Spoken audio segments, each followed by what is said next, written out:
O programa Águas Brasileiras, que é voltado para a revitalização de bacias hidrográficas, conta com 26 projetos que buscam recuperar bacias de mais de 250 municípios de 10 estados brasileiros. Entre as ações está o plantio de mudas ao longo das bacias dos rios São Francisco, Parnaíba, Tocantins e Taquari. Ações que são coordenadas pelo Ministério do Desenvolvimento Regional. A gente vai receber agora aqui no Visão CNN o ministro Rogério Marinho. Muito boa tarde, ministro. Obrigada pela sua entrevista aqui conosco no Visão CNN. Boa tarde, Carla. Obrigado a vocês aí pela oportunidade de falar sobre esse projeto que consideramos extremamente importante para o Brasil. Ministro, eu estava olhando sobre as atribuições do seu ministério, realmente são infinitas, por isso a gente resolveu focar nesse projeto, que eu acho que é o que o senhor pode explicar melhor. Seria impossível a gente falar de todas as atribuições do seu ministério, mas a gente tem então esse programa agora, o Águas Brasileiras, que foi lançado nos primeiros meses desse ano. A gente citou ali os rios que estão contemplados, foi feito um edital em que vários projetos se habilitaram e acabaram sendo selecionados. De que forma o Ministério vai coordenar essas ações, como vai ser feito o financiamento dos projetos aprovados e se já há algum projeto que tenha apresentado resultados, o senhor possa trazer aqui para a gente. Lembrando, então, que esses rios, olha, até só para localizar onde ficam, então, bom, São Francisco, a gente sabe que abrange várias regiões, né? O Parnaíba, também Piauí e, peraí, só um minutinho, ministro, que eu anotei aqui. O Parnaíba, Piauí, Maranhão, o Taquari no Rio Grande do Sul e temos o Tocantins, que abrange 3 regiões, Centro-Oeste, Nordeste e Norte. Um projeto bastante grande, ministro. O Taquari é Mato Grosso do Sul. Desculpe, eu fui consultar, achei que fosse o do Rio Grande do Sul, porque tem um rio Taquari também lá. É o rio do Pantanal mato-grossense, né? Ele tem uma especificidade porque é o rio que todos os anos tem aquela cheia que se espraia pela planície do Pantanal e permite toda aquela vida, toda aquela explosão lá da fauna e da flora local, mas é um rio que está muito assoreado pela atividade agropecuária.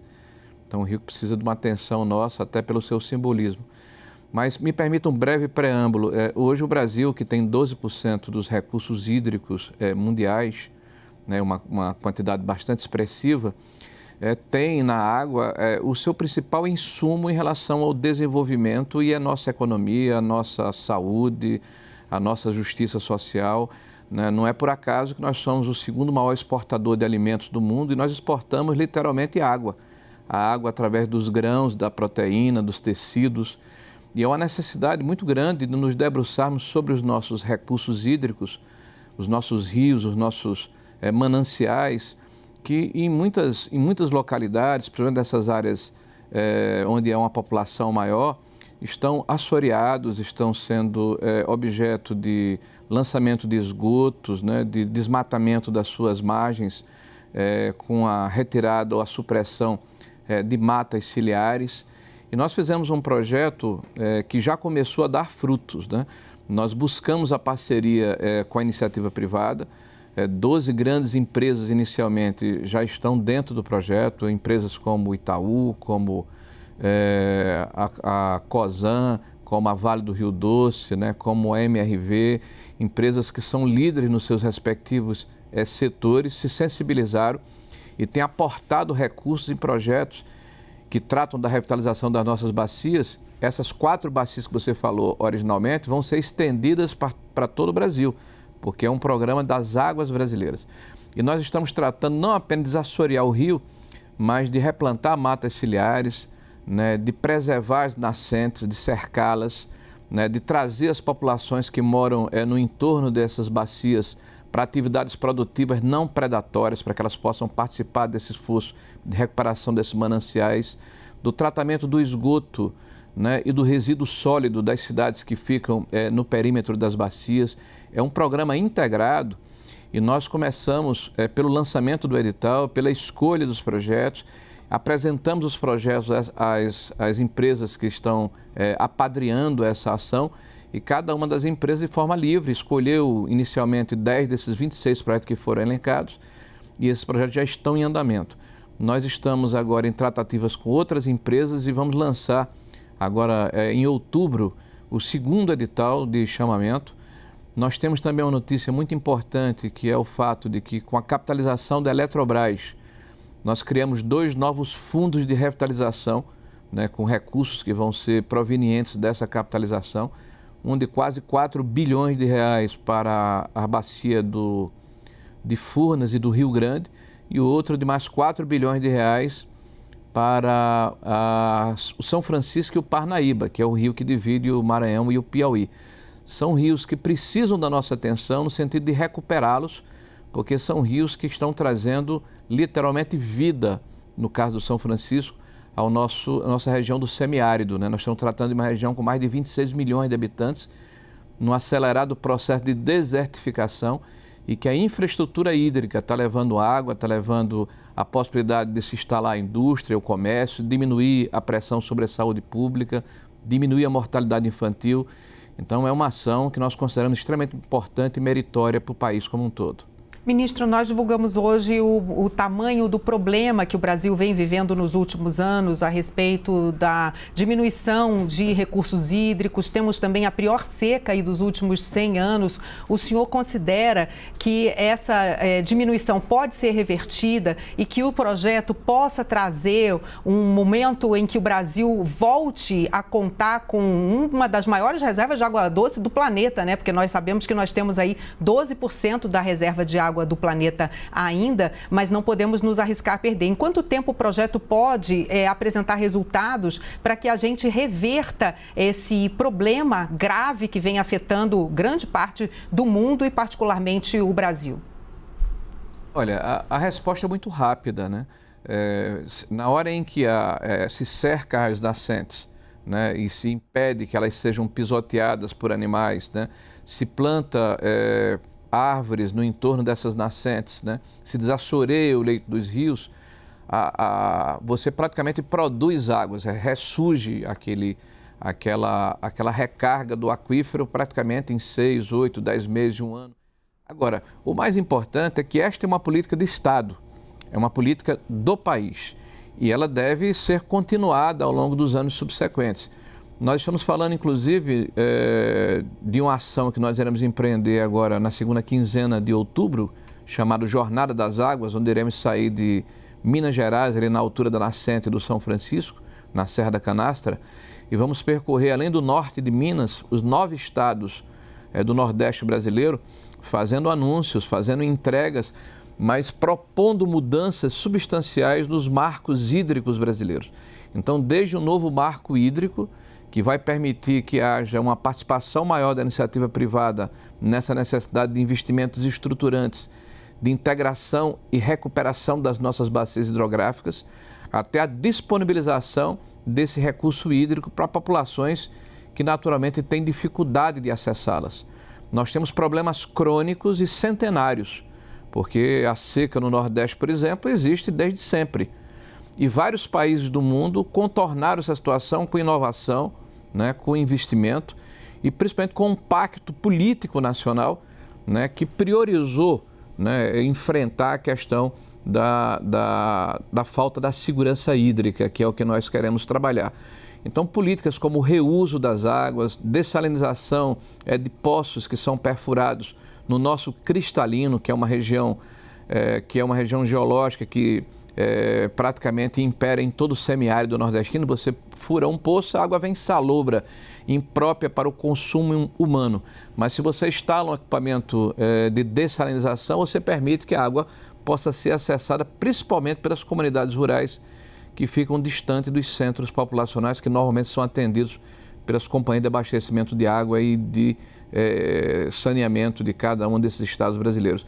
Então, são ações que levam em consideração a necessidade de utilizarmos de forma racional o recurso hídrico, de preservar os nossos aquíferos, os nossos rios e, ao mesmo tempo, tratar o Brasil nessa questão como prioridade. Você investir em dar ferramentas, em dar instrumentos para mudar a realidade de dezenas de anos de dependência econômica e social de vastas regiões brasileiras onde moram muitas pessoas. Ministro, estou monopolizando o senhor, mas a gente tem vários analistas querendo fazer perguntas. Vou chamar então primeiro aqui a Thaís Herédia, a nossa analista de economia. Oi, Thaís, boa tarde.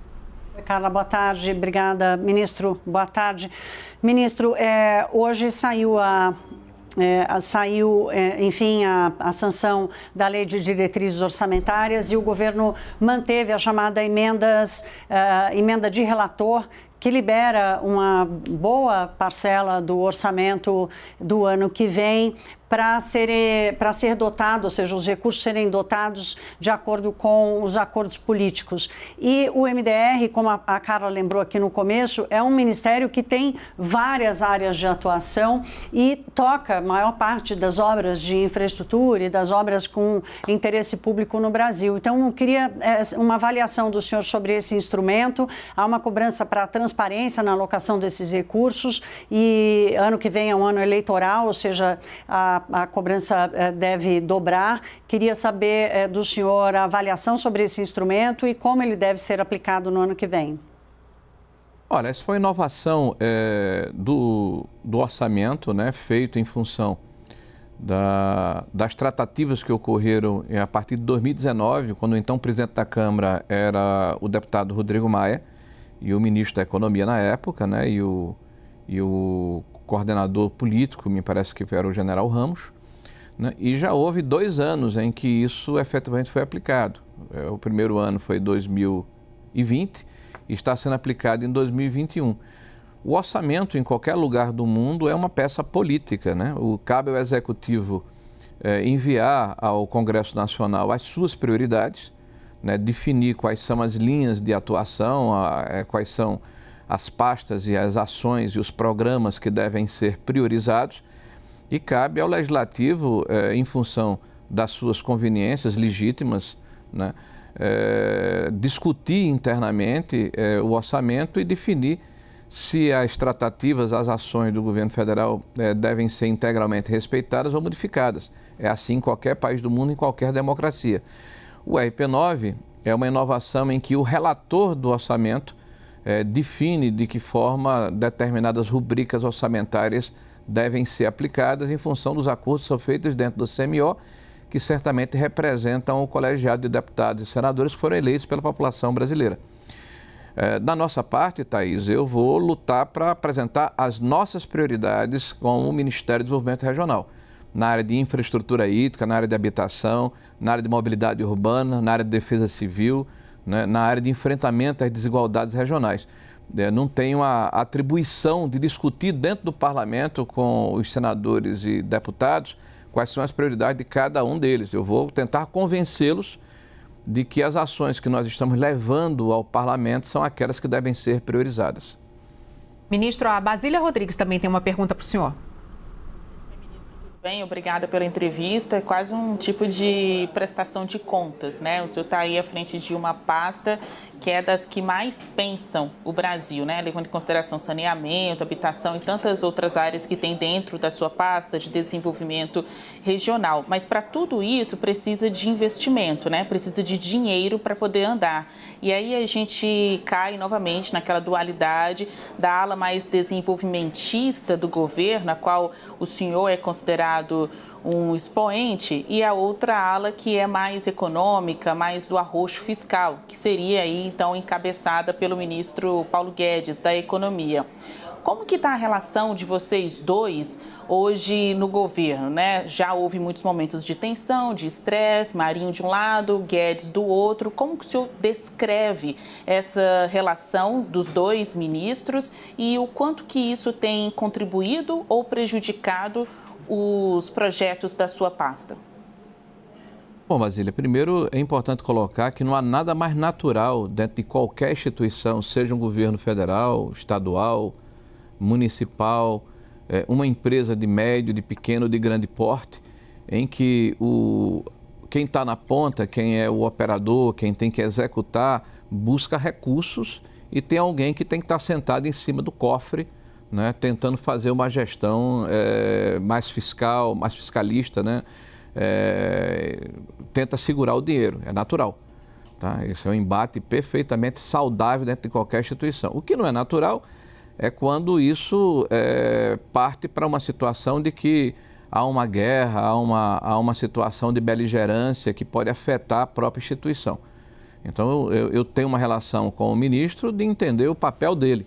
Hoje, inclusive, nós estivemos juntos numa reunião com o presidente da República, respeitando o ministro e as suas atribuições, e acredito que a reciprocidade é verdadeira. Eu não tenho nenhuma dificuldade de defender as nossas posições, porque acredito em responsabilidade fiscal. Aliás, no tempo em que exerci o mandato de deputado federal, né, as minhas ações falam por mim. Então, eu fui a pessoa, por exemplo, que participei da comissão que trabalhou a questão da PEC da Previdência na época do presidente Temer e votei na comissão a favor, na época, inclusive, que não teve condições políticas de ser levado ao plenário.